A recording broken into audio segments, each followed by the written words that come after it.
पढ़। अथ अतः हिक्काश्वास चिकित्सितं व्याख्यास्यामः इति स्मः आह भगवानात्रेयः। अथा तो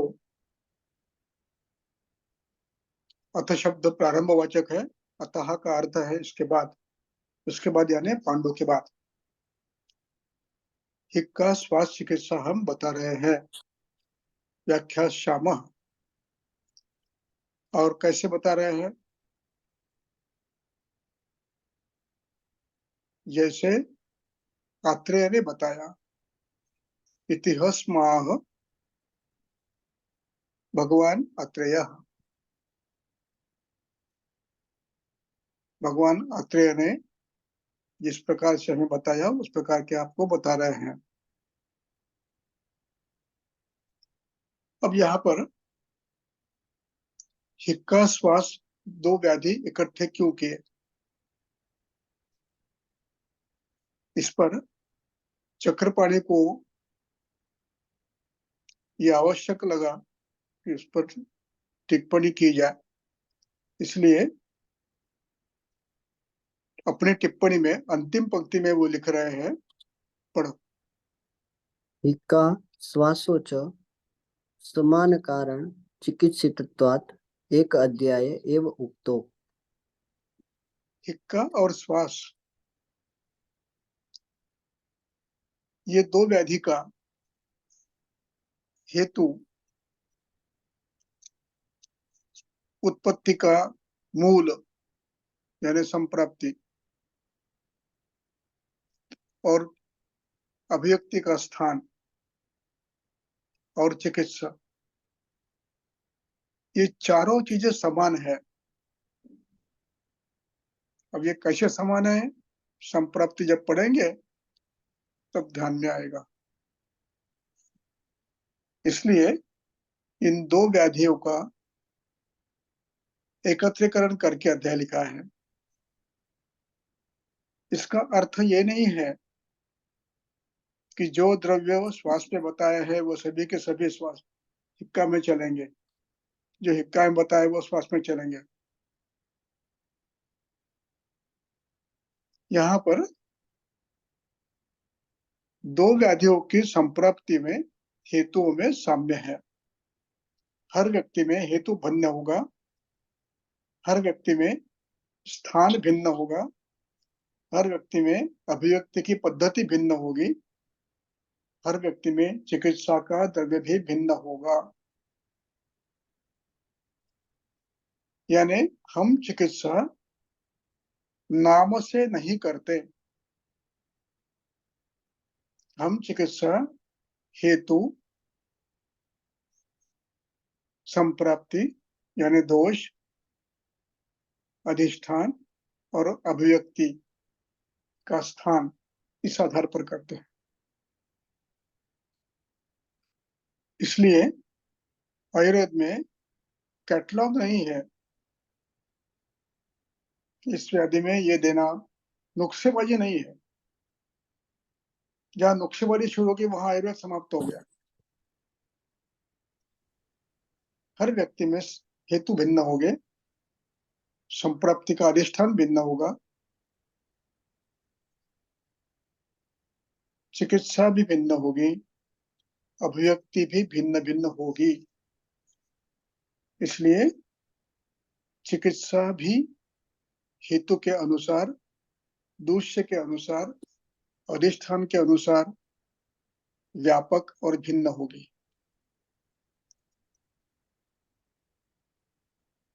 अब अगला श्लोक पढ़ो। वेद लोकार्थ तत्वज्ञम् आत्रेयं ऋषिमुत्तमम् अपृच्छत् संशयं धीमान् अग्निवेशः कृताञ्जलिः। अब इस सूत्र में कृतांजलि, धीमान, ये दोनों अग्निवेश के विशेषण है। प्रश्न पूछने वाला अग्निवेश है, ये कर्ता है, इसलिए अग्निवेश की प्रथमा है धीमान प्रथमा है, कृतांजलि ही प्रथमा है, एक प्रथमा एक वचन है। संशयम यानी प्रश्न, यहाँ संशय का अर्थ प्रश्न है, इसकी द्वितीय है। अपृच्छत ये क्रियापद है, पृच्छ धातु का ये भूतकाल है। अपृच्छत भूतकाल में साधारण तौर पर सामान्य भूतकाल में अनद्यत भूत में क्रियापद को अ लगता है, तो ये तृतीय पुरुषी एक वचनी यानी प्रथम पुरुष एक वचन ऐसा उसका वचन है। अब जिसको प्रश्न तो अग्निवेश ने पूछा, अब जिनको पूछा वे है अत्रेय जी, उन सबकी द्वितीय है। वेद लोकार्थ तत्वज्ञम द्वितीय, अत्रेयम द्वितीय, ऋषिमुत्तमम द्वितीय। अब वेद लोकार्थ तत्वज्ञ ये शब्द है और उसकी द्वितीय है। इस पर चक्रपाणी टीका करते हैं, वो बड़ी अच्छी है, पढ़ो। वेदिकं लौकिकं च हम्म, अर्थतत्त्वं जानति इति वेदलोकार्थतत्त्वज्ञः।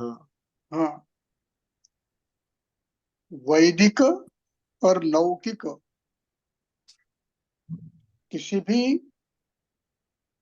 शास्त्र का,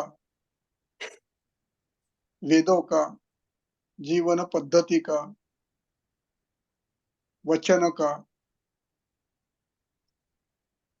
अर्थ तीन होते हैं एक वाक्य के। एक होता है शाब्दिक, दूसरा होता है लौकिक और तीसरा होता है आध्यात्मिक। ये वैदिक वचनों का ये नियम है। इसलिए ये सब जानने वाले,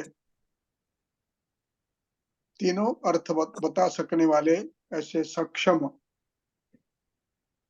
ऋषियों में श्रेष्ठ अत्रेयम द्वितीय एक वचन, इनको अग्निवेश ने प्रश्न पूछा। पढ़ो आगे। य इमे द्विविधाः प्रोक्ताः त्रिदोषाः त्रिप्रकोपणाः रोगाः नानात्मकाः तेषां कः कः भवति दुर्जयः। हम्म, अब मूल प्रश्न यहाँ पर ये है, कहा कहा भवते दुर्जया। कहा यानी कौन, कौन सा व्याधि दुर्जय होता है। भवती भू भवती क्रियापद है, दुर्जय ये दु उपसर्ग है, कठिन है इस अर्थ में, और जी धातु से ये तद्धित बना है, जो जीतने में कठिन है। तो कौन कौन कठिन है ये प्रश्न है। अब ये कौन कौन कठिन कठिन जीतने में कठिन है, इस प्रश्न के पीछे कुछ इतिहास है। वो इतिहास ऐसा है, यह इमे द्विविधाः प्रोक्ताः रोगाः,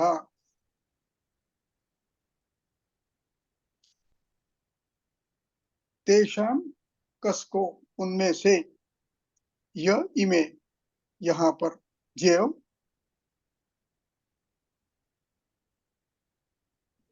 विविध प्रकार के व्याधि बताए हैं।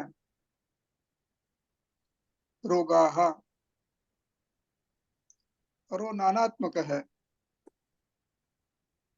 और ये प्रोक्त, प्रोक्त ये प्र उपसर्ग है, उक्त ये है वच धातु का पास्ट पार्टिसिपल है। रोग दो प्रकार के बताए गए हैं, और केवल दो प्रकार के बताए ऐसा नहीं है। दोषाः त्रिदोष प्रकोपण त्रिदोष के द्वारा होने वाला है, होने वाले हैं। इसकी टीका चक्रपाणी करते हैं। द्विविधा का अर्थ है निज और आगंतु। त्रिदोष निमित्त त्रिदोषन प्रकोपणाः। अब त्रिदोष प्रकोपणाः, प्रकोपण का अर्थ है हेतु। तीनों दोषों को कुपित करने वाले हेतुओं से होने वाले जो निज और आगंतु व्याधि नानात्मक कहे हैं, उनमें कौन दुर्जेय है, ये अग्निवेश ने पूछा है। आगे पढ़।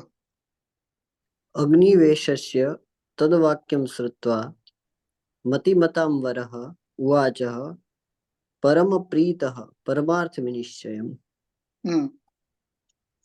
अब यहाँ पर एक शब्द महत्व का है, श्रुत्वा। श्रुत्वा ये श्रु धातु का त्वांत है। त्वांत का अर्थ है दो वाक्यों को एक साथ जोड़ने वाला। भोजन करके आया हूं। तो श्रुत्वा यानी सुनकर। क्या सुना? अग्निवेशस्य वाक्यम, अग्निवेशस्य षष्ठी, वाक्यम द्वितीय एक वचन, अग्निवेश का वाक्य सुनते हुए। उवाच ये क्रियापद है। उवाच, उवाच अत्रे भगवान बोले। अब अत्रे भगवान के विशेषण है। मतिमताम वराह, बुद्धिमानों में श्रेष्ठ अत्रेय जी बोले। कैसे बोले?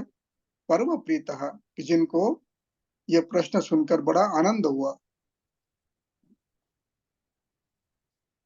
और जो बताया है वो परमार्थ विनिश्चयम, परमार्थ विनिश्चयम उवाच। परमार्थ विनिश्चयम उवाच का यहाँ पर अर्थ समझना है। विनिश्चयम, वि उपसर्ग है, निश्चयम यानी विश्वास दर्शक, निश्चित रूप से। परमार्थ को निश्चित देने वाला। परमार्थान निश्चयन ददाति इति परमार्थ निश्चयम। परमार्थ का अभिप्राय है सबसे बड़ा लाभ। अर्थ यानी ज्ञान, सबसे बड़ा ज्ञान। परम अर्थ, ज्ञान, विज्ञान, विषय, इस अर्थ में अर्थ शब्द आता है। अर्थ शब्द के अनेक छटाएं हैं, संदर्भ से लेने हैं। तो यहाँ पर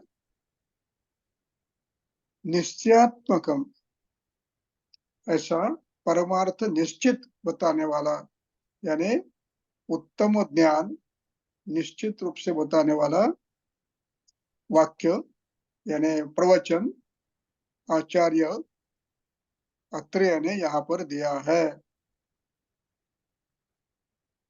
आगे पढ़ो।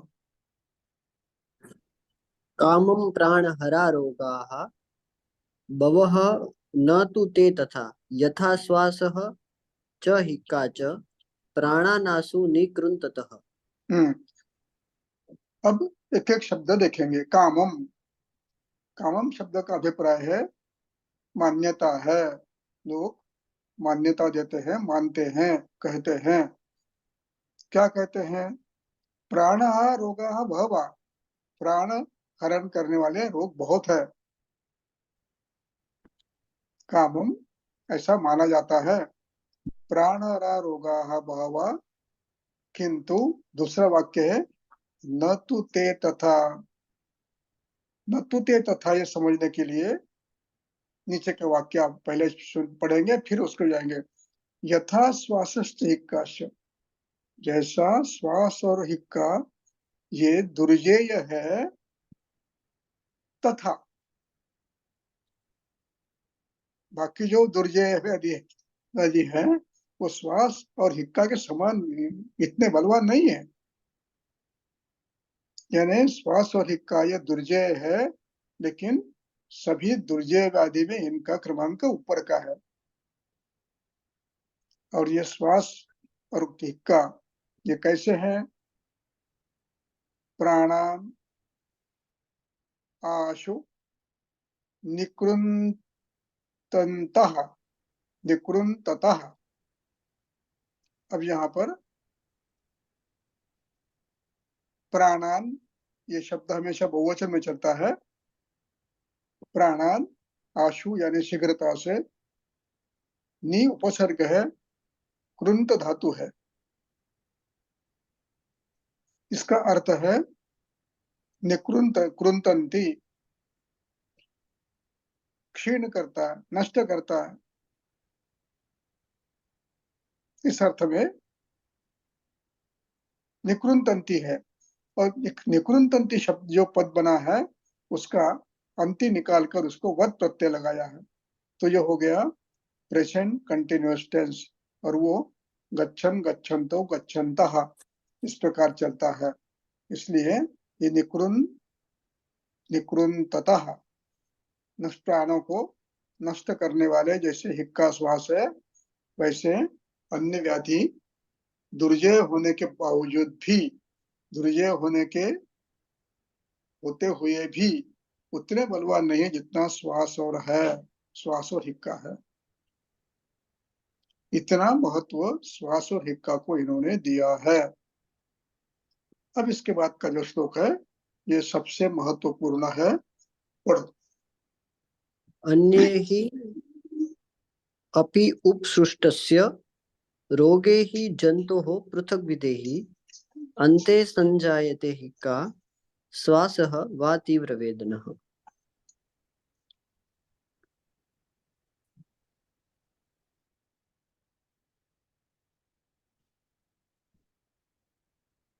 अब यहाँ पर ये वाक्य बहुत ही महत्वपूर्ण है। इसको ये कहेंगे कि आयुर्वेद की चिंतन की दिशा व्यक्त करने वाला ये वाक्य है। कितना अध्ययन इन्होंने किया है, इन व्यक्तियों ने कितना अध्ययन किया है, इसका यह स्पष्टीकरण, प्रत्यक्षाभ्यास कितना किया है, इसका यह द्योतक है। क्या कह रहे हैं? हिक्का श्वास के बारे में कहते हैं, अंते संजायते हिक्का श्वासो। हिक्का और श्वास ये जीवन के अंत में होते हैं। और जब ये जीवन के अंत में होते हैं तब ये दुर्जेय बनते हैं।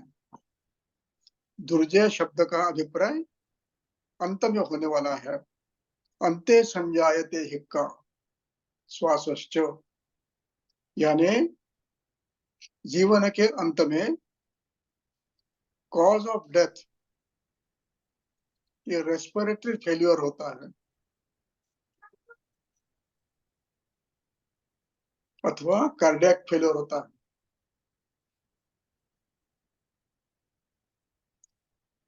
अब ये हिक्का श्वास ये दोनों रेस्पिरेटरी फेल्योर के आसपास आते हैं। ये अंत में होते हैं, वो दुर्जय है। अब ये अंत में होते हैं, इसका दूसरा अभिप्राय ये है, वो ये है कि व्यक्ति भिन्न भिन्न किसी भी व्याधियों से पीड़ित हो, नाना विध व्याधि से, भिन्न भिन्न व्याधि से बहुत दिनों से पीड़ित है, साल 2 साल 1.5 साल 4 साल से पीड़ित है, 6 महीने से पीड़ित है।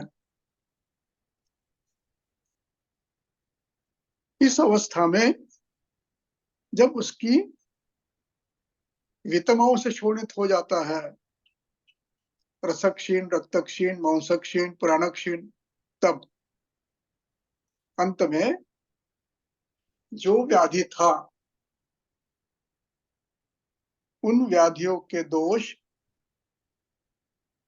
हिक्का श्वास करते हैं और अंत में मृत्यु आती है। अब जब ये मृत्यु आती है तब तीव्र वेदना का अर्थ है कष्ट, या वेदना का अर्थ अनुभूत होने वाली सभी दुखद अवस्थाएं ये होती हैं। खाना नहीं जाता है, बैठ नहीं सकते, सांस नहीं ले सकता है, बोल नहीं सकता है, आदमी नहीं पहचान सकता है, संज्ञा ज्ञान नहीं होता है, ये सब तीव्र वेदना है। ये वेदना का अर्थ है अनुभूति। अब ये इस हिक्का श्वास के बारे में ऊपर की पंक्ति में कह रहे हैं, पृथक विधि रोगई तृतीया तृतीया उपस्पृष्टस्य।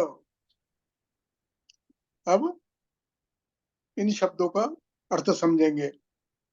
अन्य ही तृतीया, रोगई ही तृतीया, पृथक विधि ही तृतीया, यानी रोग के ये विशेषण है।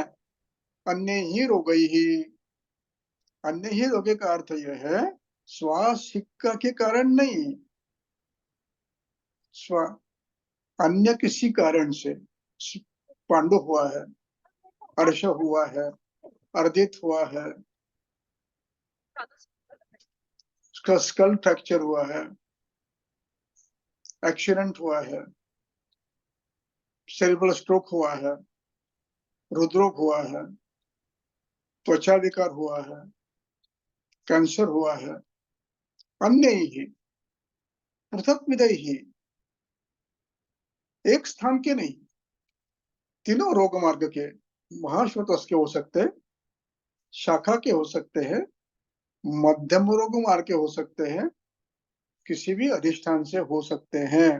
अन्य ही पृथक विधि ही रोगई ही, अन्य ही यानी इन दो को छोड़कर, श्वास हिक्का को छोड़कर, अन्य ही रोगई ही। वो कैसे है? पृथक विधि ही, अधिष्ठान भिन्न है, अभिव्यक्ति भिन्न है, स्रोतस भिन्न है, मार्ग भिन्न है। ऐसे इन व्याधियों से उपसृष्ट यानी पीड़ित, उपसर्ग है नजिकाना, मिलना,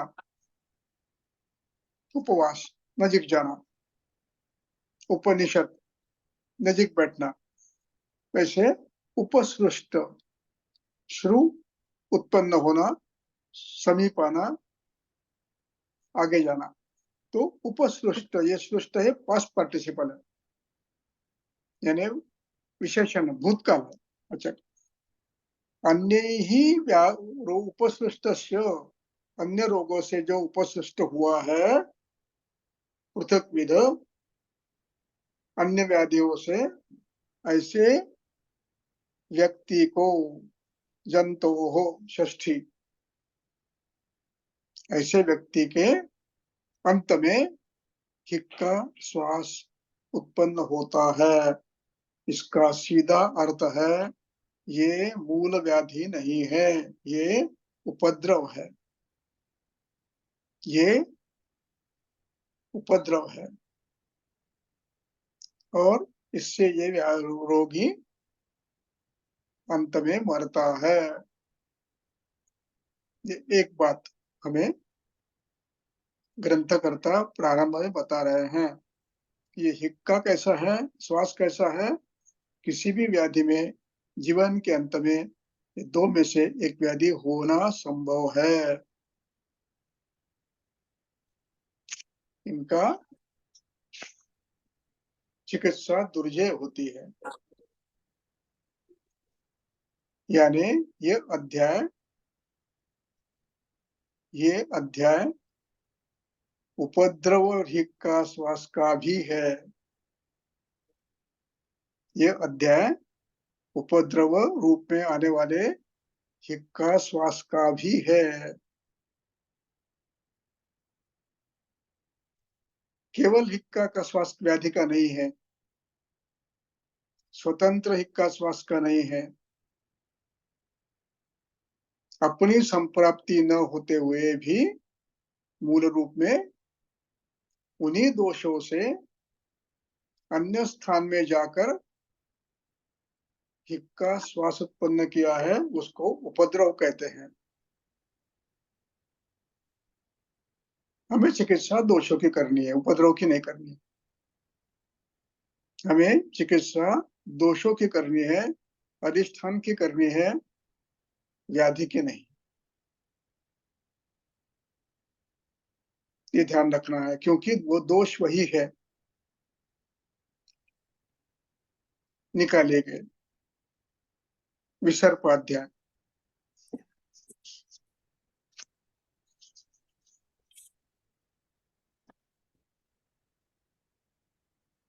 चरक चिकित्सा अध्याय 21।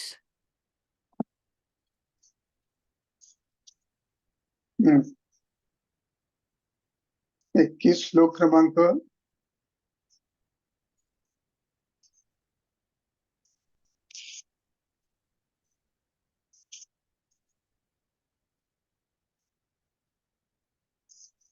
40।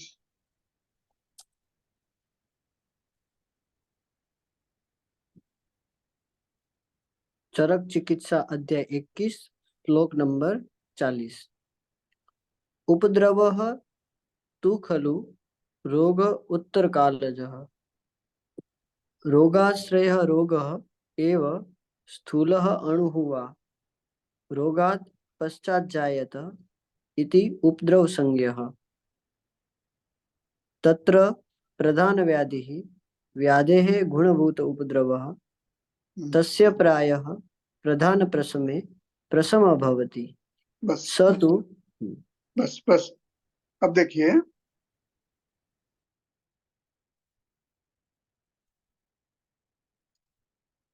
अब यहाँ पर एक एक शब्द महत्व का है।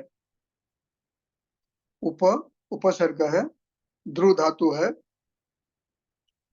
उसका उपद्रव ये तद्धित हुआ है,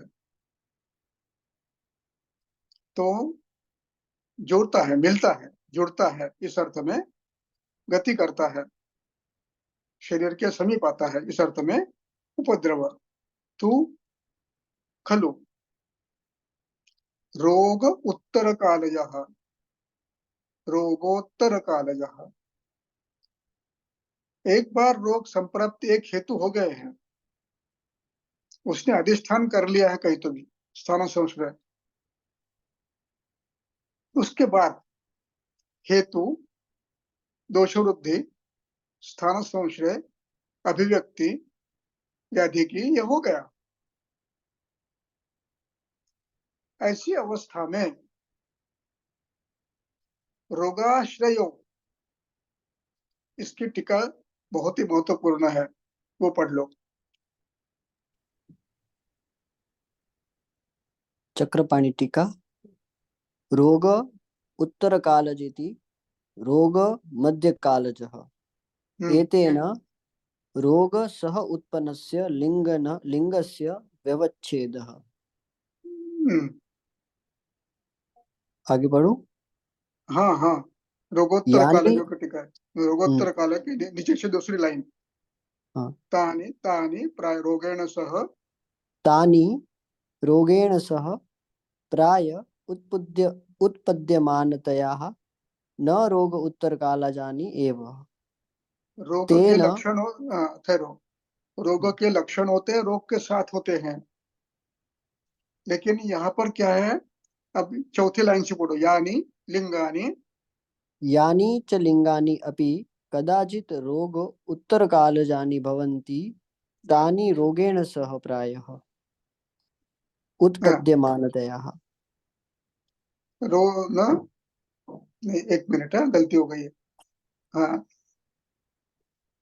ये हमें शब्द चाहिए रोगाश्रय, तो रोगाश्रय नीचे पंक्ति में, सबसे आखिरी पंक्ति। रोगाश्रय इति रोग आरंभक दोषः प्रकोपजन्यतयाः। यानी रोगेण जिस रोग, हाँ, जो जो रोग उत्पन्न हुआ था पहला, उसी के दोष, उसी हेतु से उत्पन्न दोष, ये एक रोग उत्पन्न होने के बाद कुछ समय के बाद मध्यकाल में अथवा अंत में हिक्का श्वास करते हैं, उसको उपद्रव कहते हैं। यानी रोगाश्रय का अर्थ है उन्हीं दोषों से, उन्हीं कारणों से वो स्थूल होगा या अणु होगा, तो उसको उपद्रव कहते हैं। आगे का रोगात पश्चात जायत, एक रोग होने के बाद कुछ समय के बाद ये दूसरा रोग उत्पन्न होता है, इति उपद्रव संज्ञा, उसको उपद्रव कहते हैं। कॉम्प्लिकेशन ये शब्द यहाँ पर बराबर नहीं है, यहाँ हमें जोर दे रहा है दोषों पर, इसलिए कॉम्प्लिकेशन नहीं कहना, इसका कॉम्प्लिकेशन ये हो गया नहीं, हमें उससे कोई लेन देन नहीं है, हमें दोषों से लेन देन है।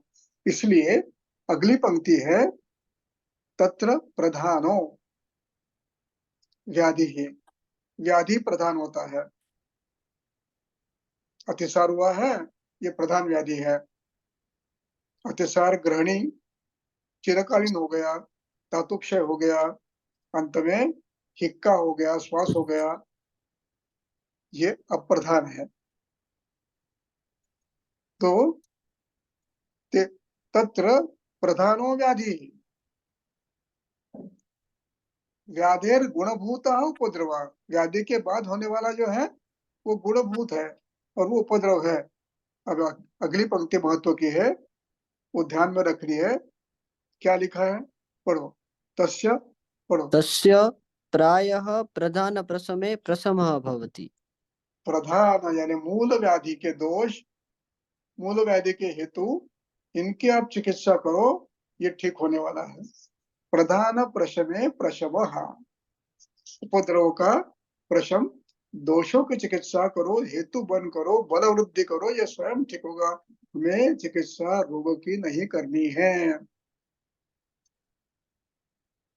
समझ गए? तो जी। ये व्याधि उपद्रव रूप होता है, पश्चात होने वाला, अंते संजायते हिक्का, ये इस अध्याय का महत्वपूर्ण वचन है कि ये यानी हिक्का श्वास ये कितने प्रकार के हो सकते हैं, एक मूल व्याधि रूप में हो सकते हैं, एक उपद्रव रूप में हो सकते हैं, और एक किसी व्याधि का लक्षण रूप में भी हो सकते हैं। किन सबका यह अध्याय है, स्वतंत्र श्वास का अध्याय है, हिक्का का अध्याय है, उपद्रव रूप में होने वाले हिक्का का अध्याय है, और कुछ व्याधियों में लक्षण रूप में उत्पन्न होता है, उन सबका यह अध्याय है। यानी एक तत्व है कि इस ग्रंथों में जितने भी व्याधि लिखे हैं ये सभी सर्वसमावेशक है।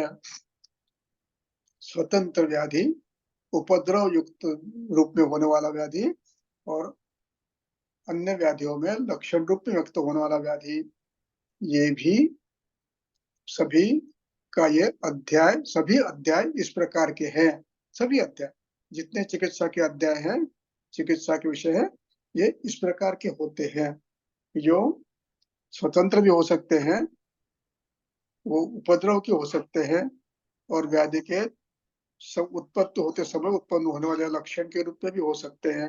इन सब का यह अध्याय है। ये विषय बहुत समझने लायक है। आगे चलो, पढ़ो आगे। चरक चिकित्सा अध्याय 17 श्लोक नंबर 8। पढ़ो। कफवातात्मको एतो हम्म, कफवातात्मको एतो पित्तस्थानसमुद्भवो हृदयस्य रसादीनां धातूनां च उपशोषणो। हम्म। अब ये हिक्का श्वास, अब सामान्य रूप में सभी उपद्रव हो, मूल व्याधि हो, या तत्काल होने वाला व्याधि का लक्षण हो, पांडु श्वास लक्षण होता है, ज्वर में श्वास लक्षण होता है, वे सभी ये हिक्का श्वास ये प्रायः कपोवातात्मक होते हैं, प्रायः।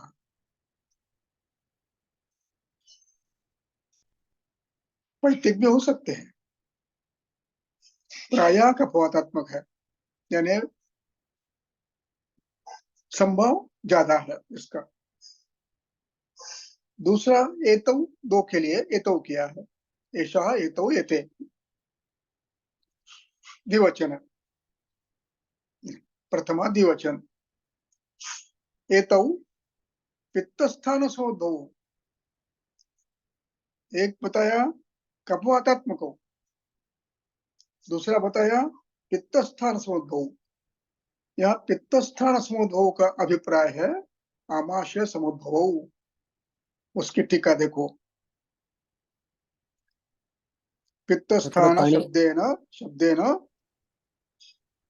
पढ़ो। पित्तस्थान शब्देन आमाशय अभिप्रेतः। आमाशय का अभिप्राय यह है अग्नि का अधिष्ठान, अग्नि की दृष्टि, आम प्रदोष। प्रायः इसका भी परिणाम हिक्का श्वास होता है। हिक्का श्वास इसका भी परिणाम हो सकता है।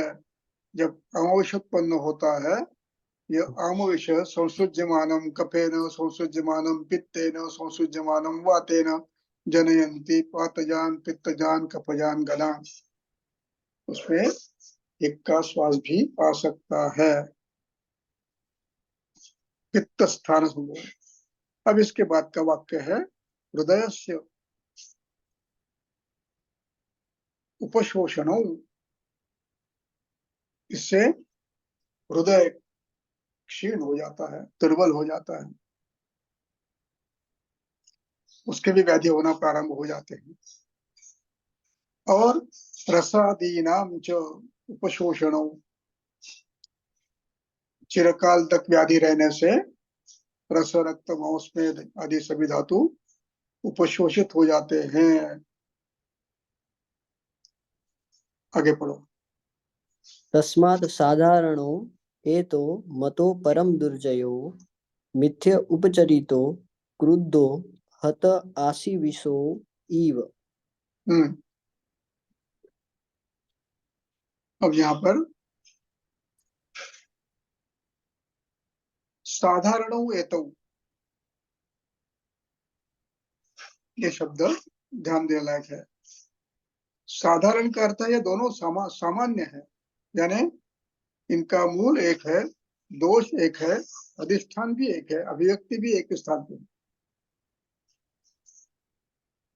इसलिए साधारणो एतौ। और दूसरा साधारण क्या है, साम्य क्या है, साधारण यानी साम्य, परम दुर्जय हो, ये अंतव्य होने वाला ये परम दुर्जय है। अब उसमें भी यह अवस्था क्यों आती है परम दुर्जय की, उसका कारण बता रहे हैं। मिथ्या उपचरित, इनकी चिकित्सा ठीक ढंग से नहीं की, गलत रूप से की। मूल जो व्याधि हुआ था उसके दो हेतु समझ में नहीं आए, उसके दोष समझ में नहीं आए, अवस्था समझ में नहीं आई, चिकित्सा क्या करना ये समझ में नहीं आया। परिणाम ये हुआ व्याधि चलता रहा।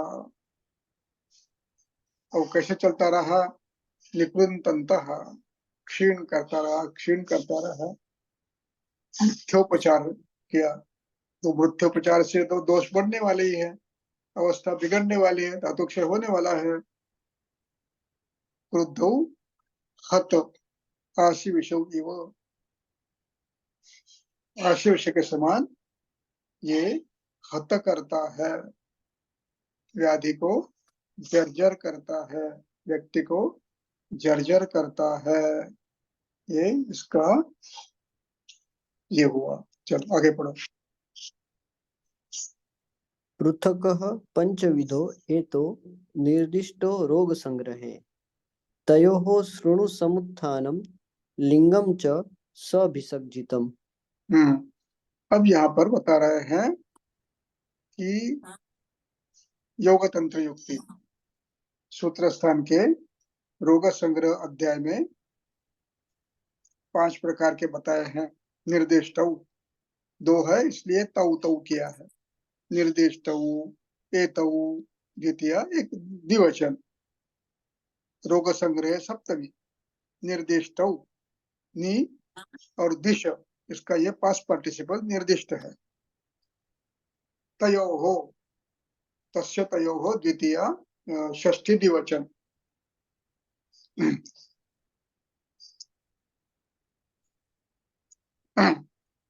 तयोः शृणु, शृणु ये आज्ञार्थ है, श्रु धातु। द्वितीय एक वचन, शृणु। सम मध्यम पुरुष। समुत्थानम, समुत्थान का हेतु द्वितीय एक वचन, समुत्थानम। लिंगम और विषचितम यानी चिकित्सम, इसकी चिकित्सा, लक्षण और समुत्थान मैं बता रहा हूं, सुनो। अब आगे बढ़ो। रजसा धूमवाताभ्यां शीतस्थान अम्बुसेवनात् व्यायामात् ग्राम्य धर्म अध्वरुक्षान् विषमासनात्। हाँ, अब यहाँ पर हमें उहन तंत्र युक्ति का प्रयोग करना है। अब ये जो रजसा धूमवाताभ्याम हे लिंग है, ये श्वास स्वतंत्र के हैं या परतंत्र के हैं, ये उपद्रव की नहीं है। आदि पहले व्याधि होता है कोई भी, तो उसमें एक व्याधि है स्वतंत्र श्वास और स्वतंत्र हिक्का, उसका ये वर्णन चल रहा है। तो इसमें रजसा कोई भी सूक्ष्म कण जो नाक में जा सकता है, वो केमिकल हो, वो पाउडर हो, कचरा हो, धुआं हो, पत्र रज हो, पुष्प रज हो, त्वक रज हो, जो भी हो, रज यानी धूलिकण, इसमें सभी आते हैं। त्वचा का रज भी आता है, फल का रज भी आता है, हवा में रज है, विषय के रज है, केमिकल्स हैं, इन सब का पर धूम से, दुष्ट धूम, इससे भी ये दुष्ट धूम से सफोकेशन होकर ये हो जाता है। वाताभ्याम वायु से भी होता है, दुष्ट वायु से भी होगा, विषाक्त वायु से भी श्वास लगेगा। इसके बाद के 3 शब्द महत्व के हैं। शीत, शीत सेवनात्, स्थान सेवनात्, अंबु सेवनात्। अब यहाँ पर शीत शब्द स्वतंत्र सेवनात् से भी लगता है, शीत शब्द शीत स्थान सेवनात् भी लगता है, और शीत शब्द शीत अंबु सेवनात् से भी लगता है। सामासिक शब्द में संदर्भ के साथ अंतिम शब्द और प्रथम शब्द सबको लगाया जा सकता है। तो शीत स्थान में, पहाड़ी पर ऊंचे स्थान पर रह रहे हैं, वो शीत स्थान। शीतम, वो ठंडे पानी से नहा रहे हैं, ठंडा पानी पी रहे हैं, होगा। और शीत का अन्य मार्ग से सेवन हुआ, हवा ठंडी आई,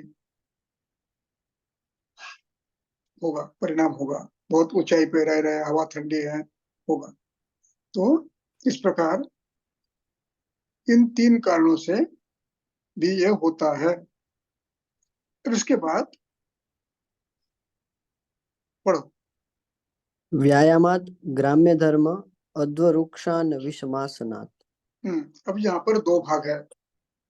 व्यायाम, ग्राम्य धर्म सेवनात्, अध्वगमनात्, ये 3 भाव है, एक क्षुद्र श्वास के हैं। व्यायाम करते हो, हापने लगते हो। ये तीनों में ये श्वास उपद्रव ये लक्षण रूप में क्षुद्र रूप में आता है। इसके बाद का है रुक्षान्न अशनात। रुक्षान्न अशनात, रुक्ष भोजन किया बार बार। यह रुक्ष भोजन से हुआ श्वास ये शुद्ध वातज प्रारंभ में होता है और फिर उसको अमानबंध होता है। देखिए चरक चिकित्सा 26।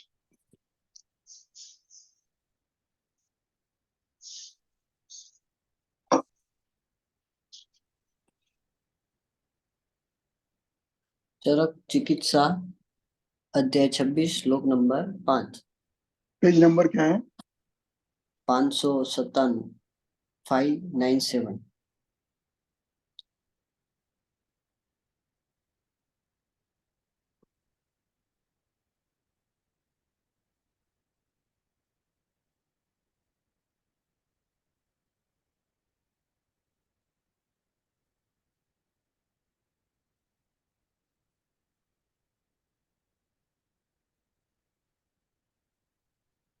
यहाँ क्यों नहीं दिख रहा है?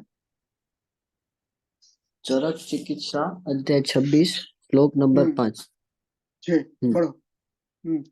कषाय तिक्त उष्ण रुक्ष भोज्ये ही संधारण भोजन मेथुने ही च पक्वाशये कुप्यति च एदपानः।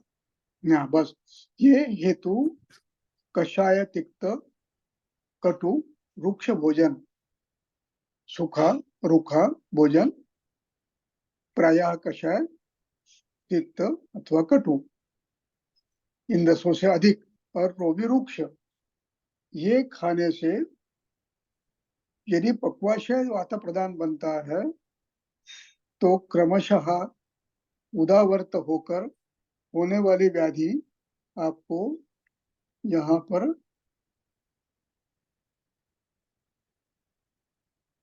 श्लोक नंबर 9 में बताई है। 9, 8, 9 पढ़ो। ततः बस रोगाः रोगाः ज्वर मूत्रकृच प्रवाहिका रुदग्रहणी प्रदोषाः वम्य आन्ध्य बाधिर्य शिरोऽपितापः वातोदर अष्टिलः मनोविकाराः पित्तास्त्र पित्त पित्तास्त्र तृष्णास्त्र पित्तः अरुचि गुल्मकासः श्वास प्रतिशय अर्दित पार्श्व रोगाः। आ गया। हाँ, तो श्वास और हिक्का ये भी वातज हो सकती है। सभी रोग हो सकते हैं, सभी रोग है उसमें, कोई छूटा नहीं है। ग्रहणी भी नहीं छूटा, हृदरोग भी नहीं छूटा, मानवसाद भी नहीं छूटा, रक्त पित्त भी नहीं आया, सब आए उसमें। यानी इस प्रकार रुक्षान्न पाने से उदावर्त के रूप में श्वास हिक्का हो सकता है। कैसे होता है, संप्राप्ति कैसी बनती है, बाद में देखेंगे। विषमाशनात्। अब विषमाशन से, विषमाशन की व्याख्या को पता है? अकाले, कालातीत, अत्यशन, मात्रा छोड़कर अति, अतिमात्र या अल्प मात्रा, ये सब विषमाशन में आते हैं। विधि विरहित सब ये विषमाशन में आते हैं। इन कारणों से ये अभी ये मूल व्याधि होता है कोई, या तो श्वास या तो अन्य कोई व्याधि ये हो सकता है लक्षण रूप में, उपद्रव रूप में। तो ये इनके ये हेतु है। इसके बाद पढ़ो। आम प्रदोषात अनाहात रोक्षाद अति अपतर्पणात्। हाँ अब देखिए,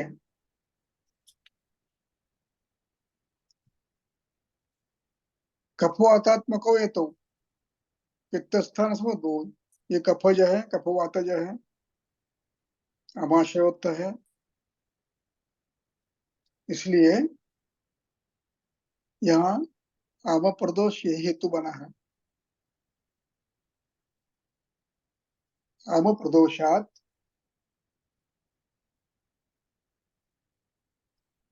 आम प्रदोष ये सबसे बड़ा हेतु है। इसको विलंबिका भी कहते हैं। ये दुर्जय होता है। अब ये अमावस्या होता कैसे है? एक पद्धति है।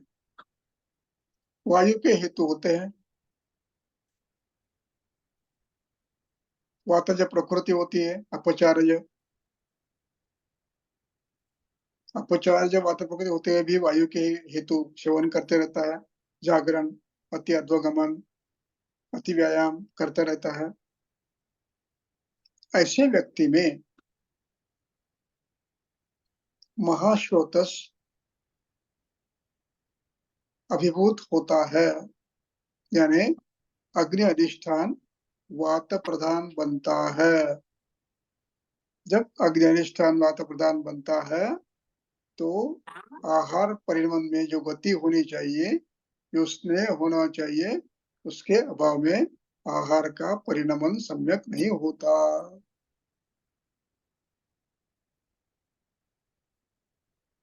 ये अभिभवन कहते हैं इसको। और ऐसे बार बार होने लगा तो परिणाम होगा अमावस्या की उत्पत्ति। उसी प्रकार श्लेष्मा प्रकृति है अपचारज। अपचारज श्लेष्मा प्रकृति होने के बाद भी दिनचर्या, ऋतुचर्या, आहार विधि का पालन न करते हुए कफज आहार कर रहा है, बार बार बार बार बार बार,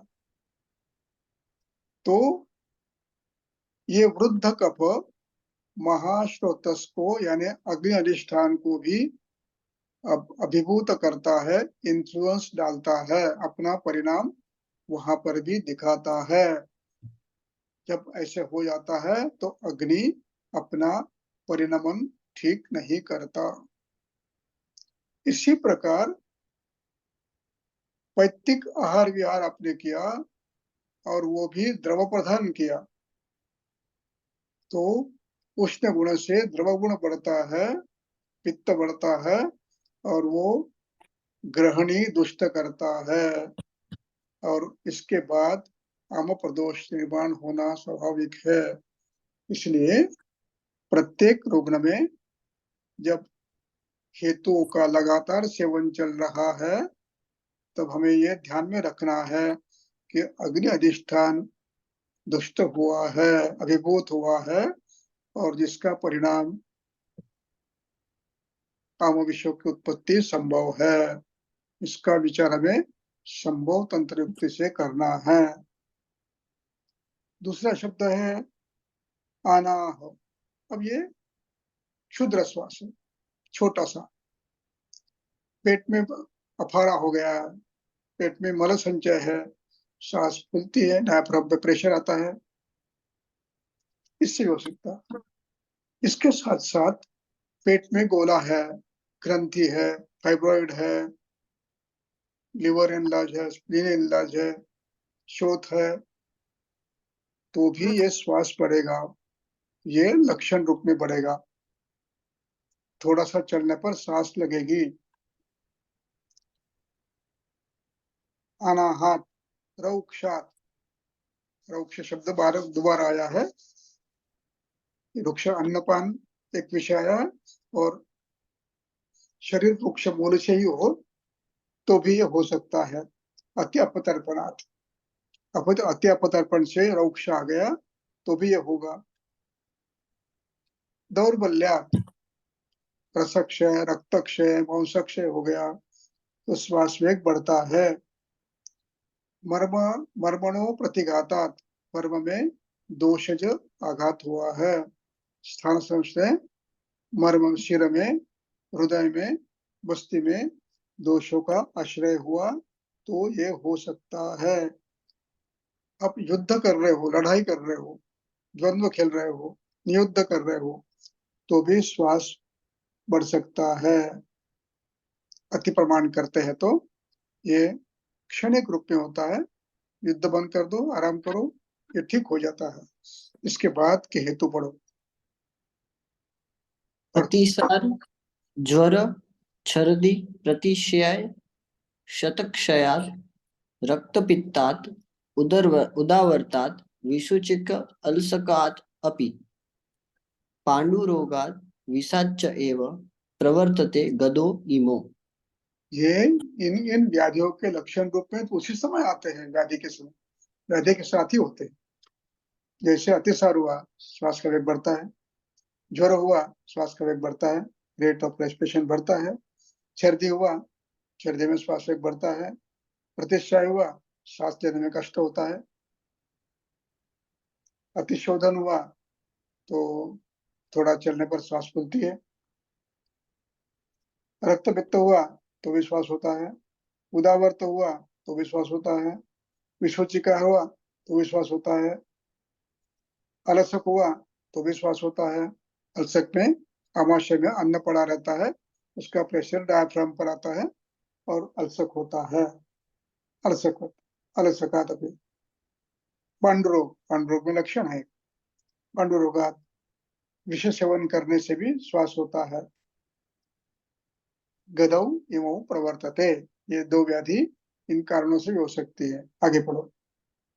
निष्पाव मांसपिण्याक तिल तेल निषेवणात् पिष्टशालुक विष्टम्भि विदाहि गुरु भोजनात् जलज आनुप पिशित दधि आम क्षीर सेवनात् अभिसंध्य अपचाराच्च श्लेष्मालानां च सेवनात्। अब यहाँ पर भिन्न भिन्न हेतु बता है। निष्पाव ये विष्टम भी है, गुरु है। माश गुरु स्निग्ध है, दोषकर है, मलकर है।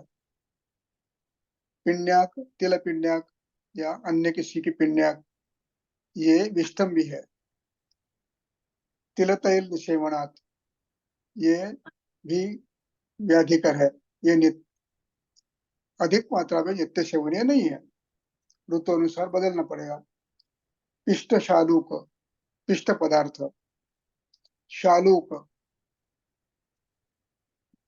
विष्टम भी पदार्थ, विदाही पदार्थ और गुरु भोजन पदार्थ, इन सबका परिणाम होकर महाश्रोतस में व्याधि होकर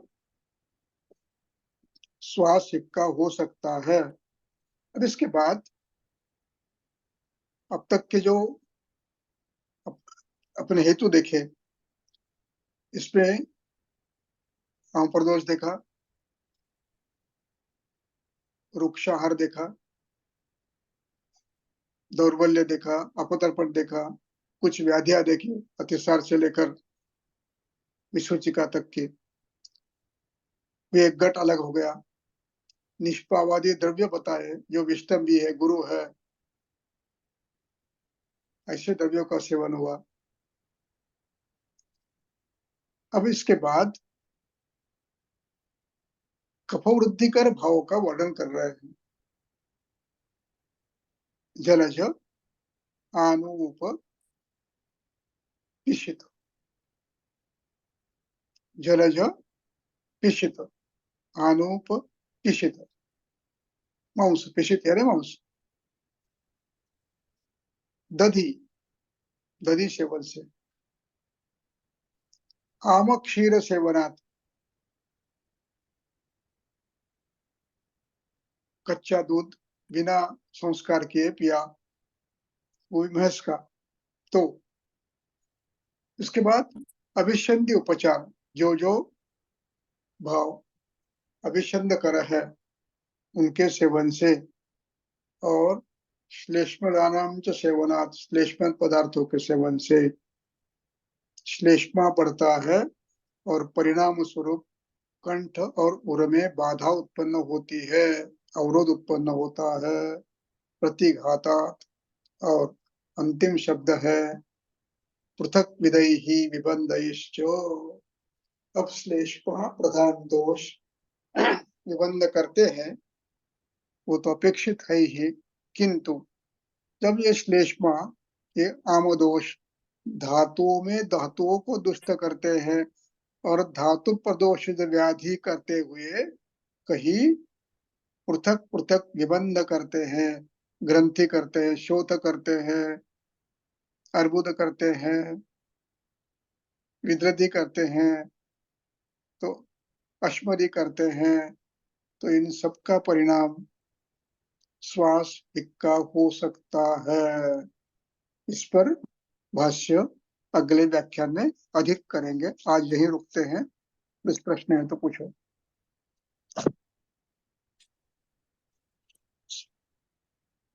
कोई प्रश्न है तो पूछ सकते हैं, स्वयं अपना माइक अनम्यूट करके।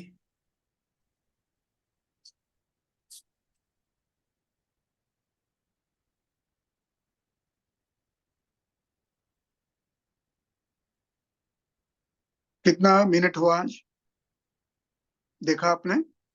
हाँ, पूरा 1 घंटा। बस ठीक है, इससे ज्यादा नहीं कर सकता। जी गुरु जी, बहुत बहुत धन्यवाद आपका। कितने लोग थे सुनने को? 28 जने थे। नदी, बहती नदी में 28 लोगों ने स्नान किया। हाँ। 28। हम्म। अपने ये थे क्या, वैभव वगैरह थे? हाँ है। चलो, वैभव, अक्षर, सब सभी है है। ना? राहुल। ठीक है, चलो ठीक है, बंद करूं? हो चालेल सर। चलो, धन्यवाद, धन्यवाद गुरु जी, प्रणाम। प्रणाम।